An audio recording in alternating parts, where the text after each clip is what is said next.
বেকারত্বের বোঝা যখন গায়ে, তখন ছেলেটা রাতের অন্ধকারকে ভালোবাসে, দিনের আলোকে ভয় পায়। 18 বছর বয়সী বেকার ছেলেটা এখন বাবার চোখে তাকিয়ে কথা বলতে পারে না। এজন্যই দীর্ঘদিন থেকে একসাথে বসে খাবারটাও খায় না।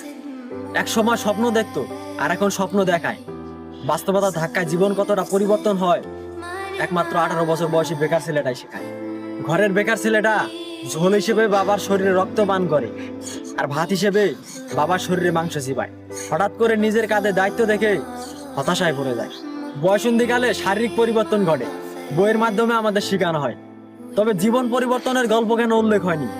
ব্যক্তি নিজেকে কেন বুঝতে হয়? কাকেই বা প্রশ্ন করি, উত্তর তো আর মিলবে না।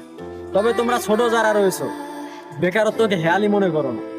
একটা অবাক করা বিষয় হচ্ছে, আমরা 18 বছর বয়সী ছেলেরা দেখাই ভালো আছি, ভালো থাকি, তবে মুখ ও মুখোশের আড়ালে আমরা সবাই হতাশার ভুক্তভোগী।